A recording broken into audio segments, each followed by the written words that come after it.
Hello everyone. आज हमारा topic है कॉरपोरेट फिनंशियल रिपोर्टिंग।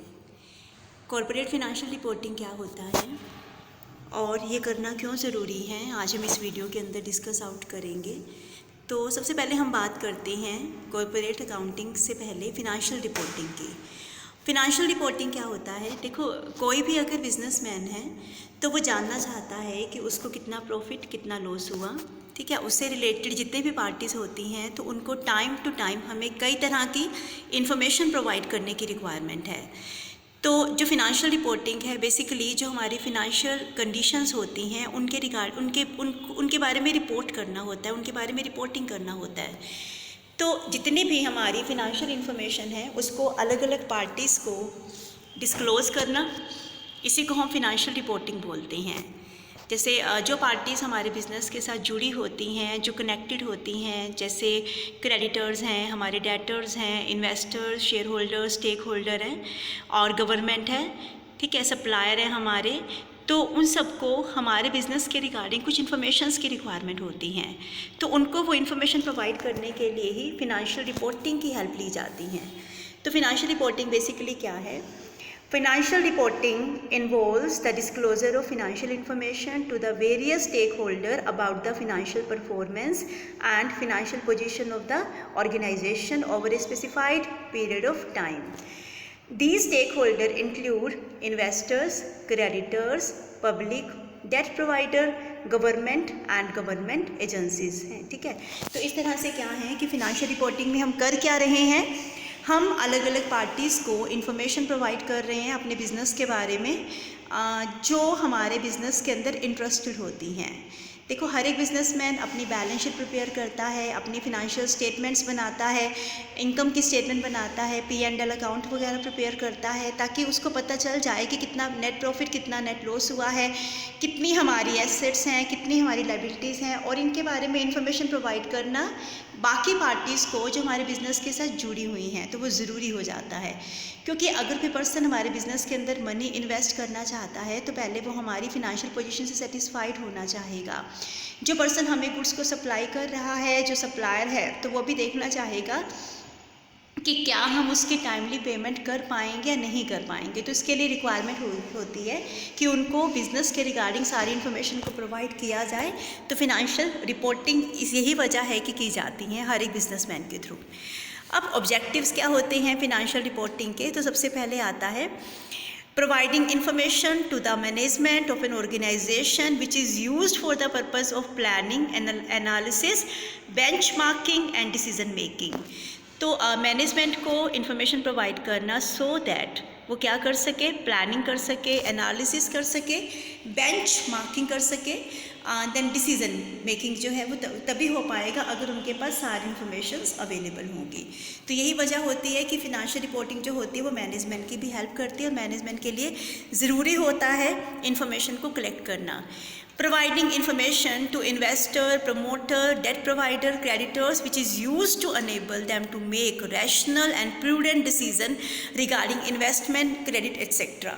तो इसमें क्या होगा, फिनंशियल जब इंफॉर्मेशन इन्वेस्टर को प्रोवाइड की जाती है, देखो मैनेजमेंट तो इंटरनल पार्टी में आता है, ऐसे एक्सटर्नल पार्टीज़ में इन्वेस्टर हैं, प्रमोटर हैं, डेट प्रोवाइडर है जो हमें मनी उधार देते हैं, जो हमें लोन प्रोवाइड करते हैं, क्रेडिटर्स हैं जो हमें गुड्स उधार बेचते हैं। तो उनको भी कई तरह की इन्फॉर्मेशन की रिक्वायरमेंट होती है, इन्वेस्टमेंट के रिगार्डिंग, क्रेडिट के रिगार्डिंग उनको एक डिसीजन लेने होते हैं, तो इसीलिए उनको ये इन्फॉर्मेशन प्रोवाइड की जाती है। तो फिनंशियल रिपोर्टिंग का ये बेसिक ऑब्जेक्टिव है। देन जो स्टेक होल्डर हैं, पब्लिक है, तो उनको time to time information provide करना भी फिनंशियल रिपोर्टिंग का मेन मोटिव होता है। Providing information about the economic resources of an organisation, तो उसके बारे में इंफॉर्मेशन प्रोवाइड करना। Providing information as to how an organisation is procuring and using various resources, जितने भी रिसोर्सेज हमारे पास अवेलेबल हैं तो उनका किस तरह से यूज़ किया जा रहा है, तो ये भी प्रोवाइड करना जो होता है फिनंशियल रिपोर्टिंग का एक मेन मोटिव है। Providing information to the statutory auditor which in turn facilitate audit। तो जिन ऑडिटर्स को हमारे अकाउंट्स को ऑडिट करना है, ठीक है, उनकी स्क्रूटनी करनी है, तो उनको भी कई तरह की इन्फॉर्मेशन प्रोवाइड करनी होती है बिजनेसमैन को, तो वो जो इन्फॉर्मेशन है that is also done with the help of financial reporting. Next आता है enhancing social welfare by looking into the interest of employees, trade union and government. तो क्या कर सकते हैं कि जो सोशल वेलफेयर को बढ़ाना, ठीक है, जो भी ताकि जो एम्प्लॉयज़ हैं उनके इंटरेस्ट में पॉलिसीज़ बनाई जाएं, ट्रेड यूनियन के इंटरेस्ट में पॉलिसीज़ बनाई जाए, गवर्नमेंट के अकॉर्डिंगली अपनी पॉलिसीज़ को फ्रेम आउट किया जाए। So these are the reasons for financial reporting. अब हम बात करते हैं types of information provided through financial reporting. Financial reporting के थ्रू किस किस तरह की इंफॉर्मेशन प्रोवाइड की जाती हैं। तो इसमें सबसे पहले आता है इंफॉर्मेशन रिगार्डिंग फिनेंशियल परफॉर्मेंस। तो फर्स्ट जो है वो इंफॉर्मेशन प्रोवाइड की जाती हैं कि हमारी जो फिनेंशियल एक्टिविटीज़ हैं, हमारी जो फिनेंशियल परफॉर्मेंस है, तो उनके बारे में इंफॉर्मेशन दी जाती हैं ताकि जो भी इन्वेस्टर्स हैं उनको जो डिसीज़न लेना है कि रादर उनको हमारे बिजनेस के अंदर मनी इन्वेस्ट करना है या नहीं करना, तो उसके रिगार्डिंग डिसीज़न मेकिंग में ये हेल्प करता है। इसके बाद नेक्स्ट आता है इंफॉर्मेशन रिगार्डिंग कैश। कैश हमारे पास कितना अवेलेबल है, कैश का इनफ्लो आउटफ्लो कितना होगा, तो उसके बारे में इंफॉर्मेशन प्रोवाइड करना भी फिनेंशियल रिपोर्टिंग का एक मेन मतलब इस तरह की इंफॉर्मेशन प्रोवाइड की जाती हैं। Reflection of efficiency of the management. तो ये जो है फिनेंशियल रिपोर्टिंग किस तरह की इंफॉर्मेशन देती हैं, इससे जो मैनेजमेंट है क्या वो अपनी रिस्पॉन्सिबिलिटीज़ को फुलफ़िल कर रही है, तो ये एक इंडिकेशन होता है, ठीक है, कि जो हमारे रिसोर्सेज हैं उनका प्रॉपर यूटिलाइजेशन हो रहा है कि नहीं हो रहा। अगर हो रहा है तो दैट मीन्स इफेक्टिव मैनेजमेंट है, एफिशिएंट मैनेजमेंट है। अदरवाइज़ अगर रिसोर्सेज को प्रॉपरली यूटिलाइज नहीं किया जा रहा, वेस्टेज ऑफ रिसोर्सेज ज़्यादा है, तो उस केस में हम कहेंगे कि कहीं ना कहीं जो एफिशिएंसी का लेवल है वो डाउन जा रहा है। नेक्स्ट आता है information about decision making. Financial reporting के थ्रू जो स्टेक होल्डर हैं, जो शेयर होल्डर हैं, उनको डिसीजन मेकिंग में हेल्प मिलती हैं। तो जो मैनेजमेंट को डिसीज़न लेने होते हैं, बोर्ड ऑफ डायरेक्टर ने जो डिसीज़न लेने होते हैं, तो इससे क्या होता है कि उनके बारे में जो इन्फॉर्मेशन है वो प्रोवाइड की जाती है स्टेक होल्डर को, तो डिसीज़न मेकिंग में उनको भी हेल्प मिलती है। Economic resources and prospective changes. हमारे पास कितने रिसोर्सेज अवेलेबल है, तो ये भी फिनेंशियल रिपोर्ट्स के अंदर मेंशन किया जाता है, और कंपनी के जो भी उसमें चेंजेस आ रहे हैं तो उसके बारे में भी इन्फॉर्म किया जाता है। जैसे हम बैलेंस शीट प्रिपेयर करते हैं तो वहाँ से क्लियर हो जाता है कि हमारे पास एसेट्स कितनी हैं और हमारी लायबिलिटीज़ कितनी हैं। तो ये भी बहुत इंपॉर्टेंट इन्फॉर्मेशन होती है। Information about the research and development. तो जो हमारी फिनेंशियल रिपोर्टिंग होती है तो उसके अंदर रिसर्च एंड डेवलपमेंट के जो हमारे प्रोजेक्ट है जिनको हमने कंडक्ट किया है करंट ईयर में, और कितने फ्यूचर के अंदर हम कंडक्ट करवाने मतलब हम करवा सकते हैं, करवाने हैं हमें, तो इनके रिगार्डिंग भी जो इन्फॉर्मेशन है वो फिनेंशियल रिपोर्टिंग के अंदर प्रोवाइड की जाती हैं। Information about difficulties. जो भी प्रॉब्लम्स कंपनी के थ्रू प्रेजेंट में फेस की जा रही हैं तो उनके बारे में भी इंफॉर्मेशन फिनेंशियल रिपोर्टिंग के थ्रू दी जाती हैं। एंड इन प्रॉब्लम्स के फ्यूचर में किस हद तक एग्जिस्टेंस में रहने के चांसेस हैं, तो ये इन्फॉर्मेशन भी जो होती है वो फिनेंशियल रिपोर्टिंग के थ्रू प्रोवाइड की जाती हैं। अब हम बात करेंगे कॉरपोरेट रिपोर्टिंग की। तो फिनेंशियल रिपोर्टिंग जो होता है वो हर तरह के बिजनेसमैन के लिए करना ज़रूरी होता है, चाहे वो सोल प्रोप्राइटरशिप है, पार्टनरशिप फर्म है, जो जॉइंट वेंचर वगैरह होते हैं, जॉइंट स्टॉक कंपनीज होती हैं, तो सबके लिए इंफॉर्मेशन मतलब फिनेंशियल रिपोर्टिंग करना ज़रूरी होता है, क्योंकि अगर वो ऐसा नहीं करते हैं तो उनको पता ही नहीं चलेगा कि हम कहाँ स्टैंड कर रहे हैं, कहाँ पर इम्प्रूवमेंट लाने की रिक्वायरमेंट है, कहाँ हम बहुत अच्छा कर रहे हैं। तो ये सारी जो इन्फॉर्मेशन है वो सिर्फ फिनेंशियल रिपोर्टिंग के थ्रू ही मिल सकती हैं। अगर हम अकाउंट्स मेंटेन नहीं करेंगे, अपने हमें पता ही नहीं चलेगा कि हम कहाँ स्टैंड कर रहे हैं, तो हम फ्यूचर के लिए किसी भी तरह का डिसीज़न नहीं ले पाएंगे। तो फिनेंशियल रिपोर्टिंग करना, फिनेंशियल अकाउंट्स को मेंटेन करना, उनके बारे में इंफॉर्मेशन प्रोवाइड करना हर एक बिजनेसमैन के लिए ज़रूरी होता है। अगर हम कॉर्पोरेट रिपोर्टिंग की बात करें तो ये एक तरह की एनुअल रिपोर्ट्स होती हैं। इसमें एनुअल रिपोर्ट्स की हर एक कंपनी के लिए कॉर्पोरेट रिपोर्टिंग करना मैंडेटरी होता है एज़ पर कंपनीज एक्ट 2013। ठीक है, जो कंपनीज एक्ट 2013 है तो उनको कंपनी के लिए अपनी एनुअल जनरल मीटिंग के अंदर अपना जो उन्होंने P&L की स्टेटमेंट प्रिपेयर की है और जो स्टेटमेंट ऑफ फिनेंशियल पोजीशन है तो उनको प्रेजेंट करना होता है, और इसके साथ साथ डायरेक्टर्स की रिपोर्ट, ऑडिटर की रिपोर्ट भी उनको प्रेजेंट करनी होती हैं। तो ये जो सारे के सारे डॉक्यूमेंट्स होते हैं, लाइक स्टेटमेंट ऑफ P&L है, स्टेटमेंट ऑफ फाइनेंशियल पोजीशन है, या जो ऑडिटर की रिपोर्ट है, डायरेक्टर्स की जो रिपोर्ट है, इनको अगर हम एक कलेक्टिवली इनको अगर एक नाम दें इन सारे डॉक्यूमेंट्स को, दैट इज़ एनुअल रिपोर्ट। तो इनको एनुअल रिपोर्ट बोला जाता है।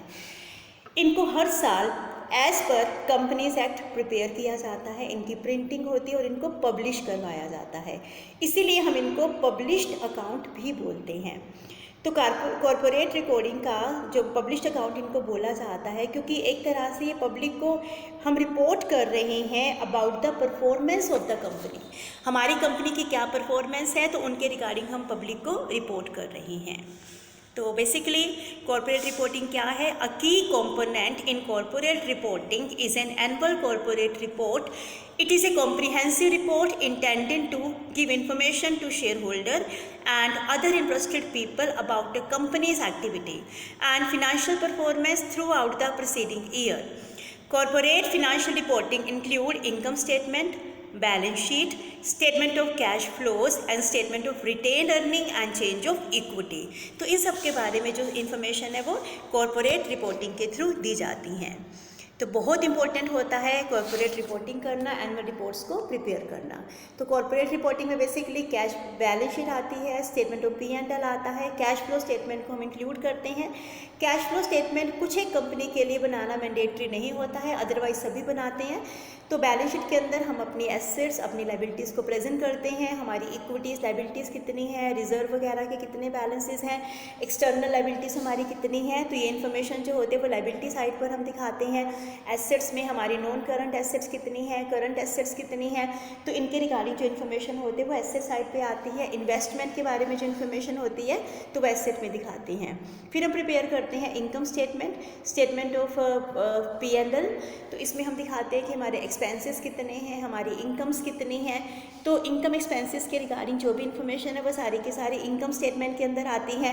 कैश फ्लो स्टेटमेंट को अकाउंटिंग स्टैंडर्ड 3rd के अकॉर्डिंग प्रिपेयर किया जाता है और इसके अंदर हम कैश फ्लो के रिगार्डिंग इन्फॉर्मेशन प्रोवाइड करते हैं। इसमें एक्टिविटीज़ को 3 पार्ट में डिवाइड कर दिया जाता है, operating activities, investing activities and financing activities.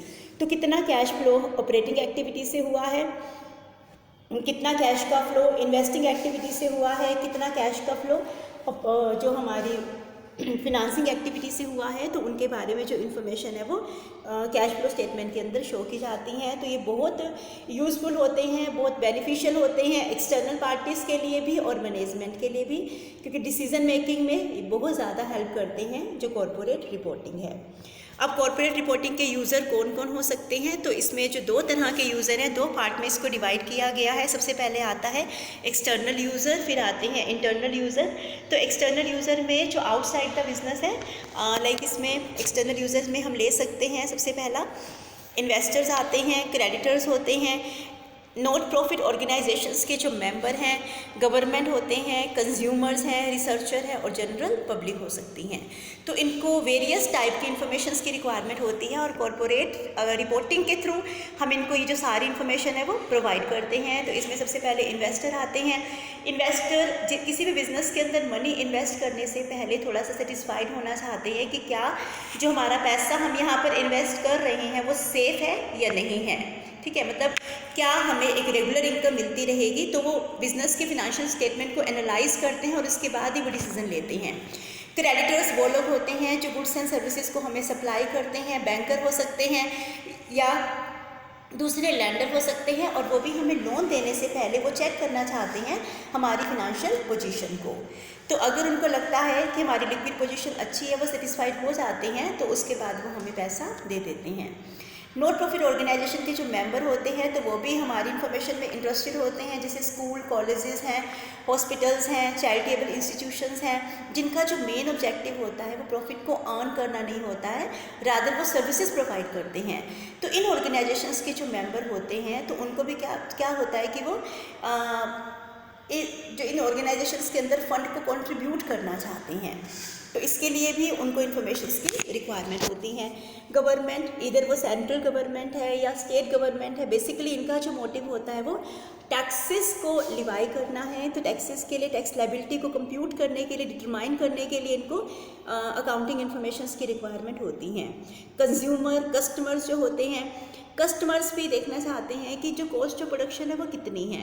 तो फिनेंशियल स्टेटमेंट को एनालिसिस करके वो चेकआउट कर सकते हैं कि क्या जो प्राइस चार्ज किया जा रहा है इन गुड्स का, क्या वो रीज़नेबल है या नहीं है। देन रिसर्चर आते हैं, जो लोग रिसर्च में इन्वॉल्व होते हैं तो उनके लिए भी ये इन्फॉर्मेशन काफ़ी हेल्पफुल होती हैं। जनरल पब्लिक होती हैं तो वो देखना चाहती हैं कि जो ये एंटरप्राइज है उसकी प्रॉफिटेबिलिटी में इंटरेस्टेड होती हैं, और वो ये चीज़ देखना चाहते हैं कि क्या ये जो बिजनेसमैन है वो सोशल रिस्पॉन्सिबिलिटीज़ के लिए कुछ कर रहा है या नहीं कर रहा। तो एक्सटर्नल यूज़र के लिए बहुत ज़्यादा हेल्पफुल होती हैं ये जो फिनेंशियल इन्फॉर्मेशंस हैं। नेक्स्ट आते हैं इंटरनल यूज़र। ये वो लोग होते हैं जो इनसाइड द बिज़नेस है। तो इसको 3 कैटेगरीज में डिवाइड किया गया है। सबसे पहले ओनर्स होते हैं, एम्प्लॉयज़ आते हैं, मैनेजमेंट आती है जिन्होंने बिज़नेस के अंदर मनी इन्वेस्ट करा हुआ है। वो ये चेक करना चाहते हैं कि क्या उनको उनके इन्वेस्टमेंट के ऊपर एक फेयर रेट ऑफ रिटर्न मिल रहा है या नहीं मिल रहा है। इसके बाद मैनेजमेंट आती है। मैनेजमेंट को भी कई तरह की इन्फॉर्मेशन की रिक्वायरमेंट होती है, उनको डिसीजन मेकिंग करना होता है। तो फिनेंशियल रिपोर्टिंग जो है, कॉर्पोरेट रिपोर्टिंग उनकी हेल्प करती है, उनको बजट प्रिपेयर करने होते हैं। अकाउंटिंग इन्फॉर्मेशंस की इस पर्पज़ के लिए रिक्वायरमेंट होती है। प्लानिंग, कंट्रोलिंग के पॉइंट ऑफ व्यू से भी इन्फॉर्मेशंस की ज़रूरत होती हैं। एम्प्लॉयज़ क्यों इंटरेस्टेड होते हैं? क्योंकि उनको अपनी वेजेस का, सैलरी का, बोनस के बारे में, जॉब की स्टेबिलिटी के बारे में, तो इसके बारे में वो एक तरह से सेटिस्फाइड होना चाहते हैं, और इसके लिए भी कॉर्पोरेट रिपोर्टिंग उनकी बहुत ज़्यादा हेल्प करता है। तो ये कुछ पार्टीज़ हैं जो अकाउंटिंग इन्फॉर्मेशन में इंटरेस्टेड होती हैं। इसके बाद नेक्स्ट टॉपिक आता है अप्रोचेस ऑफ रिपोर्टिंग की जो अप्रोचेस हैं वो कौन कौन सी हैं। तो अप्रोचेस को बेसिकली 2 पार्ट में डिवाइड किया गया है। पहली जो अप्रोच है दैट इज़ डिडक्टिव अप्रोच, और सेकंड आती है इंडक्टिव अप्रोच।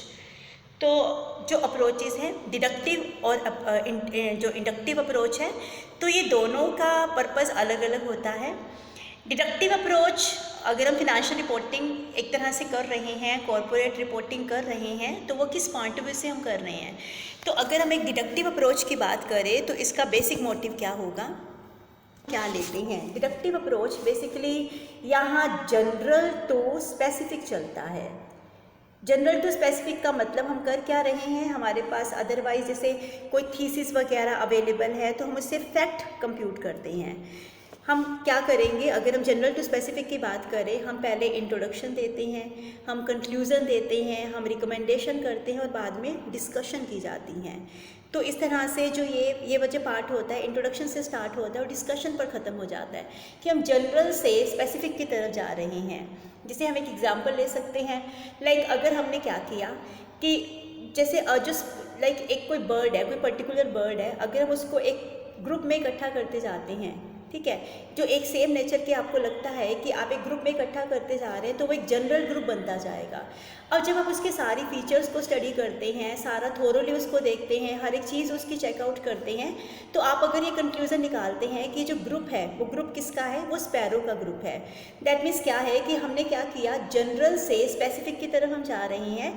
तो ये डिडक्टिव अप्रोच होती है। तो इसके अंदर क्या हुआ कि आप कर क्या रहे हैं कि इसमें जो ये अप्रोच कहाँ पर एप्लीकेबल होती है, जहाँ पर ऑडियंस के पास ज़्यादा टाइम अवेलेबल नहीं होता है, ठीक है, ऑडियंस के पास ज़्यादा टाइम नहीं है, वो रिपोर्ट को रीड आउट नहीं करना चाहते, ज़्यादा थोरोली उसको चेक नहीं करना चाहते हैं, वो सिर्फ ये देखना चाहते हैं कि क्या अच्छा है और क्या बुरा है, what is good and what is bad. तो डिपेंड करता है कि एक पर्सन की जजमेंट के ऊपर। तो इसके अंदर कुछ ऐसा नहीं है कि हम कर क्या रहे हैं, हम जनरल से स्पेसिफिक की तरफ जा रहे हैं कि जनरली हमने सारी इन्फॉर्मेशन को उसके अंदर ऐड कर दिया और बाद में हम लास्ट में रिकमेंड करते हैं, डिस्कशन करते हैं, तो वही जो होता है वो स्पेसिफिक बन जाता है। अगर हम इंडक्टिव अप्रोच की बात करें तो ये डिडक्टिव का अपोजिट है, इसमें स्पेसिफिक से हम जनरल की तरफ जाते हैं। तो इसमें डिडक्टिव अप्रोच में तो क्या हुआ कि इसमें जो जैसे जनरलाइज प्रिंसिपल्स के ऊपर वो बेस्ड होता है, लेकिन इसमें ऐसा नहीं है। इसमें हम एक अपनी तरफ से कुछ रिकमेंड करते हैं। तो यहाँ पे जो हमारे जो वो बनती हैं, मतलब एक प्रोसीजर बनती है, तो पहले इंट्रोडक्शन होती है, फिर उसके ऊपर डिस्कशन की जाती है, कंक्लूज़न निकाला जाता है और रिकमेंडेशन हो जाती है। तो हमने किया स्पेसिफिक था, स्पेसिफिक को इंट्रोड्यूस किया, डिस्कस किया उसके बारे में, कंक्लूज़न निकाला और लास्ट में रिकमेंडेशन दे दिया। तो फैक्ट से हम कंक्लूज़न की तरफ जाते हैं। दैट मीन्स इसके अंदर जो ऑडियंस है, तो ये कहाँ पर एप्लीकेबल होता है कि जहाँ पर ऑडियंस के पास बहुत टाइम है कि वो रिपोर्ट को बहुत अच्छे से थोरली उसको पढ़ सकता है, ठीक है, वो आराम से उसको स्टडी कर सकता है, तो उस केस में ये जो अप्रोच होते हैं वो एप्लीकेबल होती हैं। इसमें जो ऑब्जर्वर होता है वो डाटा को सिलेक्ट करने में बायस भी हो सकता है, तो एक इसका एक ड्रॉबैक है, एक लिमिटेशन है, लेकिन बहुत बहुत हेल्पफुल होती हैं। आप इसमें से किसी भी एक अप्रोच का यूज़ कर सकते हैं इन्फॉर्मेशन को प्रोवाइड करने के लिए। नेक्स्ट आता है टाइप ऑफ कॉरपोरेट रिपोर्टिंग। तो कॉरपोरेट रिपोर्टिंग को अलग अलग पार्ट में डिवाइड किया गया है। तो इसमें सबसे पहले आता है सेगमेंट रिपोर्टिंग, फिर आता है statutory reporting, non statutory reporting, environmental reporting, interim reporting और सोशल रिपोर्टिंग। तो सेगमेंट रिपोर्टिंग में क्या होगा, जब रिपोर्ट एक पर्टिकुलर सेगमेंट के रिगार्डिंग होती है तो उसको हम सेगमेंट रिपोर्टिंग बोलते हैं। अगर हम स्टैट्यूटरी रिपोर्टिंग की बात करें तो वो रिपोर्टिंग होती है जो as per provision of the law हम बनाते हैं, जो एक्ट के रूल्स रेगुलेशंस को फॉलो करते हुए बना रहे हैं, तो वो स्टैट्यूटरी रिपोर्टिंग होती है। जो कंपनी एक्ट है, कंपनी एक्ट के लिए बोर्ड ऑफ डायरेक्टर्स के लिए मैंडेटरी होता है कि उनको अपनी एनुअल जनरल मीटिंग के अंदर अपनी स्टेटमेंट की जो कॉपी होती है, एनुअल रिपोर्ट जो होती है, वो सबमिट करनी होती है। तो इसी को हम स्टैट्यूटरी रिपोर्टिंग बोलते हैं। तो जनरल मीटिंग में क्या क्या मेन डॉक्यूमेंट प्रिपेयर किए जाते हैं, balance sheet at the end of financial year होती हैं, P&L की स्टेटमेंट होती हैं। तो जो बैलेंस शीट है वो शेड्यूल 3 के पार्ट 1 के अकॉर्डिंग बनाई जाती हैं, और जो P&L की स्टेटमेंट है वो शेड्यूल 3 के पार्ट 2 के अकॉर्डिंगली प्रिपेयर करते हैं। तो मेन जो हेड होते हैं इसमें बैलेंस शीट है, स्टेटमेंट ऑफ P&L आता है, नरेटिव डिस्क्लोजर्स होते हैं, कैश फ्लो स्टेटमेंट आती हैं, देन सप्लीमेंट्री स्टेटमेंट्स आती हैं, ऑडिटर्स की रिपोर्ट होती हैं, डायरेक्टर्स की रिपोर्ट होती हैं। नेक्स्ट जो आता है that is non statutory report, कि जो एज़ पर प्रोविज़न नहीं बनाई जाती है तो वो नॉन स्टैट्यूटरी रिपोर्टिंग होती है। इन्वायरमेंटल रिपोर्टिंग जो इन्वायरमेंट के पॉइंट ऑफ व्यू से बनाई जाती हैं। इंटरिम रिपोर्टिंग जो विद इन द ईयर किसी भी डेट को हम बनाते हैं, डेट को हम प्रिपेयर करते हैं, तो वो इंटरिम रिपोर्टिंग है। सोशल रिपोर्टिंग में जो सोशल रिस्पॉन्सिबिलिटीज़ के रिगार्डिंग हम रिपोर्टिंग कर रहे हैं तो वो सोशल रिस्पॉन्सिबिलिटी की रिपोर्टिंग होती है। तो सबसे पहले हम बात करते हैं इसी में से ही।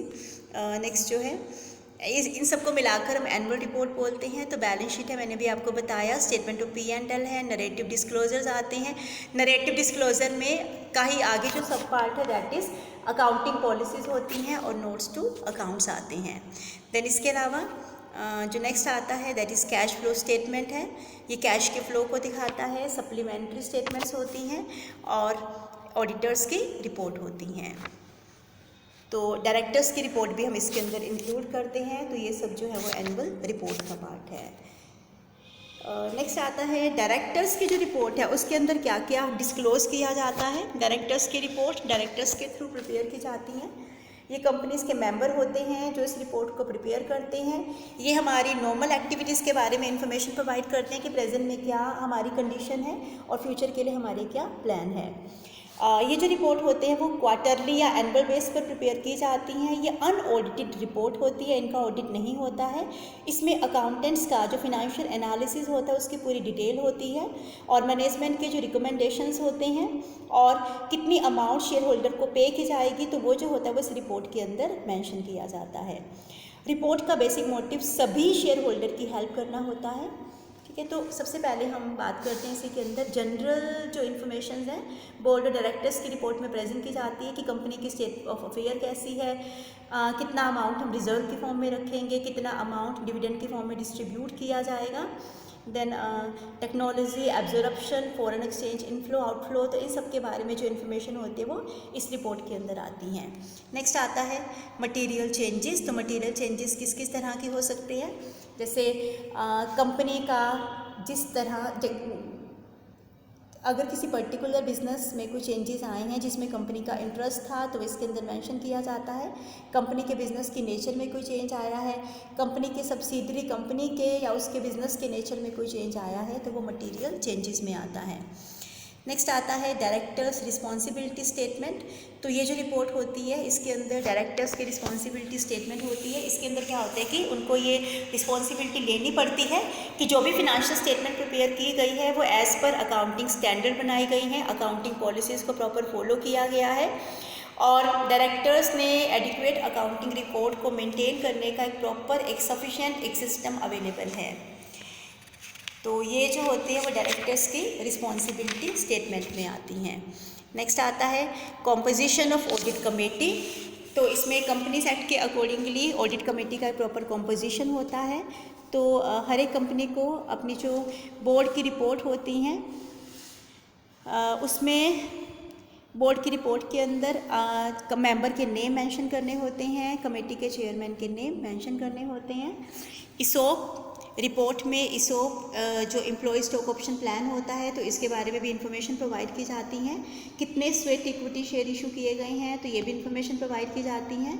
प्रेफरेंशियल अलॉटमेंट कितनी है, कंपनी अगर प्रेफरेंशियल अलॉटमेंट 12 महीने के अंदर अंदर करने में फेल हो जाती हैं तो उनको एक स्पेशल रिजोल्यूशन पास करना पड़ता है।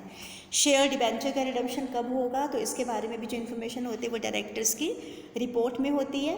देन शेयर होल्डर्स के जो रिजोल्यूशंस हैं, अगर शेयर होल्डर के रिगार्डिंग कोई रिजोल्यूशन पास किया गया है तो वो भी इसके अंदर मेंशन किया जाता है।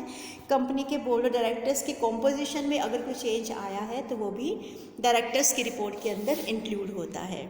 देन इसके बाद आता है type of audit report. Audit report कितनी तरह की हो सकती हैं तो बेसिकली इसको 4 पार्ट में डिवाइड किया गया है। सबसे पहले report having unqualified opinion, second आता है report having qualified opinion, report with disclaimer of opinion, report having adverse opinion.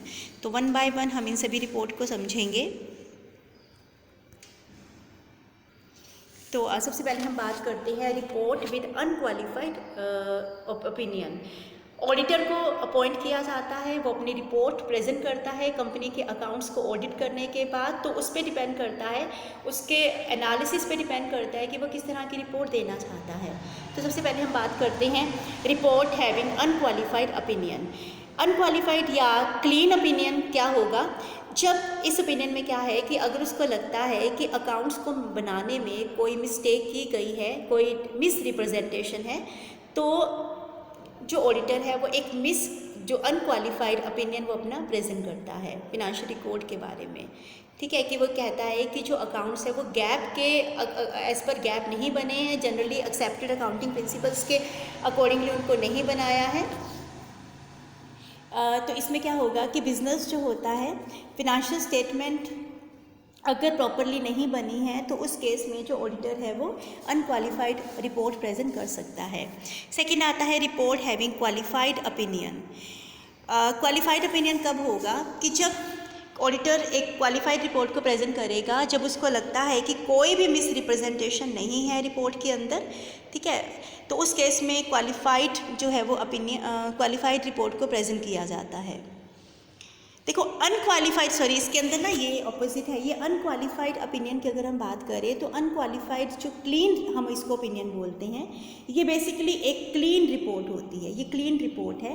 Clean report का मतलब क्या है कि कोई भी मिस्टेक्स नहीं है, कोई मिस रिप्रेजेंटेशन नहीं है, जो फिनेंशियल अकाउंट्स है वो प्रॉपरली मेंटेन किए गए हैं जनरली एक्सेप्टेड अकाउंटिंग प्रिंसिपल्स के अकॉर्डिंग। लेकिन जो इसका ऑपोजिट है क्वालिफाइड रिपोर्ट क्या होती है, अगर क्वालिफाइड ओपिनियन है कि अगर तो कोई मिस रिप्रेजेंटेशन वगैरह नहीं है रिपोर्ट के अंदर, लेकिन कंपनी की जो फिनेंशियल रिकॉर्ड है वो एज पर गैप नहीं बने हैं, तो उस केस में एक क्वालिफाइड ऑडिट रिपोर्ट को प्रेजेंट किया जाता है। तो नेक्स्ट आता है auditors report with adverse opinion. Adverse opinion में क्या होगा कि अगर जो फिनेंशियल रिपोर्ट ये वर्स्ट टाइप की रिपोर्ट होती हैं बिजनेस के ऑडिटर के थ्रू, इसके अंदर ये आता है कि एक तो मिस रिप्रेजेंटेशन भी है और साथ के साथ जो अकाउंट्स है वो गैप के अकॉर्डिंगली नहीं बने हैं, तो उस केस में जो रिपोर्ट होती है वो विद एडवर्स ओपिनियन होती हैं। ये जो रिपोर्ट होती है नॉर्मली इसको इन्वेस्टर, लेंडर और जो बाकी पार्टीज़ है वो इसको एक्सेप्ट नहीं करते हैं। तो कंपनी को क्या करना चाहिए, अपने अकाउंट्स को री ऑडिट करवाना चाहिए। जैसे क्वालिफाइड रिपोर्ट होती हैं तो इसमें क्या होगा कि क्वालिफाइड रिपोर्ट के साथ एक एडिशनल पैराग्राफ इसके अंदर ऐड कर दिया जाता है। अगर एडवर्स ओपिनियन वाली रिपोर्ट होती है तो ये होता है कि जो फिनेंशियल स्टेटमेंट है वो कंफर्म नहीं है, गैप के अकॉर्डिंगली नहीं बने हैं, रिलायबल नहीं है, एक्यूरेट नहीं है और वो ट्रू और फेयर पिक्चर को प्रेजेंट नहीं करते हैं। लास्ट आती है ऑडिटर की report with disclaimer of opinion.